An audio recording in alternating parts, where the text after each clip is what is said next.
The champagne flute shattered against the marble floor of the Ritz-Carlton ballroom, its crystal fragments catching the light from 1,000 fairy lights that now seemed to mock Elena Martinez.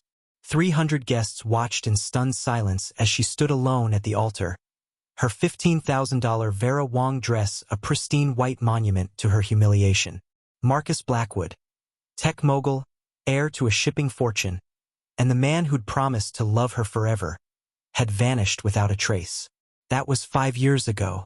Today, Elena barely recognized herself in the reflection of the coffee shop window on Manhattan's Lower East Side. Gone was the pampered socialite who'd spent her days planning charity galas. Her once manicured hands now bore the calluses of a woman who worked 16-hour days running Second Chances, a nonprofit that helped women rebuild their lives after devastating betrayals. "Another late night, Elena?" asked James, the barista who'd become something of a friend. "The grant application won't write itself," she replied, accepting her usual black coffee. Luxuries like vanilla lattes belonged to a different life. The coffee shop was nearly empty except for a man in the corner booth, his baseball cap pulled low, fingers dancing across a laptop keyboard. Something about his posture seemed familiar, but Elena dismissed the thought. 5 years of therapy had taught her that trauma could make strangers feel like ghosts. She settled into her usual spot, spreading documents across the scarred wooden table. The Hartwell Foundation was her last hope for funding the expansion that could help hundreds more women. Without it, she'd have to close by Christmas. "Excuse me." The voice made her blood freeze, deep with that slight Boston accent that used to whisper promises in her ear. Elena's pen clattered to the floor as she looked up into the face that had haunted her dreams for half a decade. Marcus Blackwood stood 3 feet away, his billion-dollar swagger replaced by something that looked almost broken. The designer suits were gone, replaced by worn jeans and a flannel shirt. Dark circles rimmed his eyes, and a scar ran along his left temple. Definitely new. "Hello, Elena. You've got to be fucking kidding me." Her voice came out as a whisper, then gained strength as 5 years of unanswered questions crashed over her. Other patrons glanced over, but Elena didn't care. This man had destroyed her life, left her standing in front of everyone who mattered without so much as a text message explanation. "Elena, please. I know how this looks. How this looks is like the coward who ran out on me is trying to casually order a latte 5 years later." Marcus flinched. "I deserved that. But I need to explain." "Explain? Oh, this should be good. What's your explanation, Marcus? Cold feet? Found someone better. My father threatened to kill you." The words hung in the air like a bomb that hadn't quite detonated. Elena felt the ground shift beneath her feet, the careful foundation of anger she'd built suddenly feeling less solid. "What?" Marcus slid into the seat across from her without invitation. "Richard Blackwood doesn't make idle threats. What you didn't know was that he discovered something about your background, something I'd managed to keep hidden." Elena's mind reeled. Her background was an open book. Scholarship kid from Queens, first-generation college graduate, parents who'd worked 3 jobs each to give her opportunities. "My parents are good people. Your father isn't your biological father. Your mother was Elena Varga before she married him. She was Diego Varga's daughter." The name meant nothing for exactly 3 seconds. Then her journalism degree kicked in, dragging up half-remembered headlines. "Diego Varga, Colombian cartel leader, disappeared 26 years ago. You're insane. 3 weeks before our wedding, my father's investigators figured it out. The cartel money that disappeared with Diego? $50 million that was never recovered? My father believed our marriage was some kind of long-term con." Elena felt like she was drowning. Her mother's secretiveness about her past. The way she flinched whenever immigration was mentioned. The Spanish lullabies she claimed she'd learned from a friend. "Even if that were true, I was 2 years old when my parents brought me to America. My father didn't care. He gave me a choice. Leave you at the altar, or watch his people make sure you had an accident within the week. So you just left? Without telling me?" Marcus's composure cracked. "I was 26 years old. I'd never seen my father that cold. I thought if I disappeared, If I made it look like I was the problem, he'd leave you alone. And did he? Marcus nodded. As far as I know. I've been monitoring the situation ever since. Monitoring the situation. Elena tasted the bitter emptiness of the clinical phrase. Is that what you call watching me lose everything? I couldn't let you struggle alone. Anonymous donations through shell companies. Elena's mind raced backward. The mysterious benefactor who'd funded her nonprofit's startup costs. The unexpected grants during their worst months. The Hartwell Foundation. I created it after I left. All the money has gone to organizations like yours. Elena stared at him, feeling like Alice tumbling down a rabbit hole. So why are you here now? Marcus's expression darkened. Because my father is dead. Heart attack, 2 weeks ago. And because everything I believed about that night was wrong. What do you mean? I hired investigators after the funeral. There was no 50 million in cartel money. Diego Varga was working with the DEA as an informant. When his cover was blown, they faked his death and put his family into witness protection. The coffee shop was spinning. My mother is a hero who helped bring down one of the most dangerous drug operations in South American history. And Richard Blackwood knew that. He couldn't have his heir married to someone with that kind of target on their back. Elena grabbed the table's edge. I've spent 5 years hating you. I spent 5 years hating myself. They sat in silence, the weight of lost time settling between them. Elena studied Marcus's face, seeing past the exhaustion to the man who'd once known every freckle on her shoulder. What happens now? There's still danger. A man named Vincent Torino, Diego's former partner who believed the 50 million really existed. My father's people have been tracking him for years. 3 days ago, he boarded a flight from Miami to New York. Elena's phone buzzed. Mom lit up the screen, and her blood went cold. Her mother never called during work hours. Mija. Her mother's voice was shaking. There's a man here. He says he knew my father. He's asking about money. Elena's eyes met Marcus's across the table. Mom, do not let him in. We're coming. They rushed toward the subway, Elena's mind reeling with revelations. As the train clattered toward Queens, Marcus filled in the gaps. Vincent Torino's decades-long hunt. The federal protection that was supposed to last forever. The dangerous game they were all trapped in. Tell me about this Vincent, Elena said. Colombian. Diego's partner before your father turned informant. He's been working his way through anyone connected to the Varga family for decades. Marcus's voice was clinical. My father's files suggest he tortured federal agents trying to find the money. And you've been tracking him? I inherited Richard's surveillance network. Elena, there's something else. My father was involved in laundering the cartel money. Blackwood Shipping moved product for half the cartels on the eastern seaboard. Elena felt sick. So our engagement probably triggered his paranoia. If you'd married into the family, and your connection ever came to light. Marcus shook his head. He couldn't risk a federal investigation. The train pulled into their station. As they walked toward her childhood neighborhood, Elena found herself studying Marcus with new eyes. Why are you helping me now? Really? Marcus stopped walking, looking exactly like the young man who'd proposed to her on a beach in the Hamptons. Because I never stopped loving you. And because I finally have the power to protect you.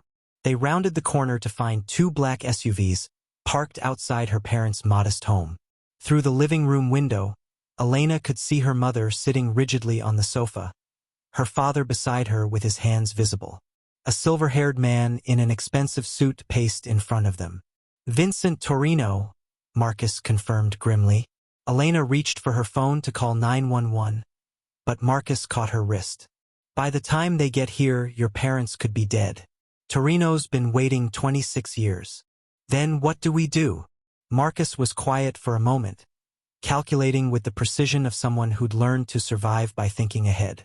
We give him what he wants. The money that doesn't exist? No. We give him Diego Varga. Elena stared at him. My grandfather is dead. Is he? Marcus showed her his phone screen, Bank records showing monthly transfers from Costa Rica to Tucson, Arizona. 26 years of payments. Someone's been living on a federal pension, Elena. Someone who's been helping the DEA build cases against cartel operations for decades. Elena's world tilted. Her grandfather was alive. Had been alive all along, living under federal protection. Marcus was already dialing. This is Marcus Blackwood. Authorization code Delta 77 Alpha. I need immediate federal protection for the Varga family. He rattled off the address. Federal marshals are 10 minutes out. We need to keep your parents alive until then. They approached the front door with quiet confidence. Marcus knocked. Not urgent pounding, but the steady rhythm of someone coming home. Elena's father answered, his face pale but composed. Behind him, Vincent Torino turned toward the sound, his hand moving inside his jacket. Elena! Her father's voice was carefully neutral, his eyes screaming warning. Hi, Daddy. I brought someone I'd like you to meet. Vincent Torino studied Marcus with predatory focus. And who might this be? Marcus Blackwood. I believe you knew my father. Vincent's eyes sharpened. Richard Blackwood. We had business relationships. My father passed recently, and I've inherited his files, including very interesting information about Diego Varga. Elena watched Vincent's face as her grandfather's name struck like lightning, decades of hunger and rage blazing to the surface. Your father told you where the money is? Not where it is, Marcus said calmly. Where it's been going. Vincent stepped closer. Explain. Diego Varga didn't disappear with $50 million. He disappeared with evidence worth more than that. Names, locations, financial records. Everything needed to dismantle your entire operation. Impossible. Diego was loyal. Diego was DEA. Had been for 3 years before he disappeared. And he's still alive. Elena held her breath as Vincent processed this, decades of assumptions crashing down behind his eyes. Where? Tucson. But here's the thing, he's been feeding information to federal prosecutors for 26 years. Every cartel operation you've rebuilt since the 1990s, he's been documenting. You're lying. Call your people in Miami. Ask them why 3 of your suppliers were arrested last week. Ask them about the raids in Bogota yesterday. Vincent's composure cracked. The weapon came out in one smooth motion, aimed at Elena's heart. Then you're going to call him. You're going to arrange a meeting. Elena felt time slow down, but this time she wasn't helpless. Vincent, there's something you should know about my grandfather. Shut up. He's been expecting you. Sirens wailed in the distance as federal marshals screamed around the corner. Vincent's head snapped toward the sound. You called them, he snarled, swinging the gun toward Marcus. Actually, said a new voice from the kitchen doorway. I did. Elena turned to see a man in his 70s, lean and silver-haired, with eyes that were unmistakably her own. He moved with careful precision, someone who'd spent decades staying alive by being smarter than people who wanted him dead. Hello, Isabella, Diego Varga said in perfect English. I've been waiting 26 years to meet my granddaughter. Vincent's weapon wavered. Diego, you're supposed to be dead. Death is just another disappearing trick, Vincent. And I learned from the best. The front door exploded inward as federal marshals poured in, weapons drawn. Vincent was on the ground within seconds, his decades-long hunt ending in zip-tie handcuffs and Miranda rights. Elena stared at her grandfather as chaos swirled around them. 26 years of secrets were unraveling in her parents' living room. Granddad. The word felt strange. Diego smiled, and Elena saw her own stubborn chin in his weathered features.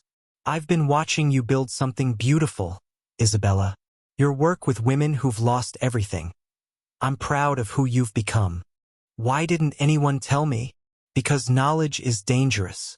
The less you knew, the safer you were. But when Richard Blackwood started digging, I knew the protection was wearing thin.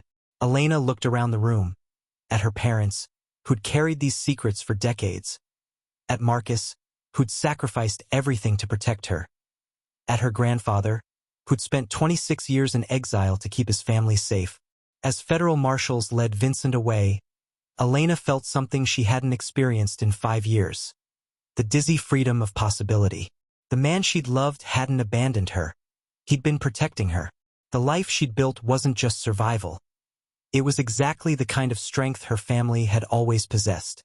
Marcus stepped forward. Now you decide who you want to be. Elena Martinez, who rebuilt her life from nothing. Isabella Varga, who carries the legacy of a family that chose justice over loyalty. Or someone entirely new. But questions lingered like smoke. Vincent had been caught, but how many others were still out there? Richard Blackwood was dead.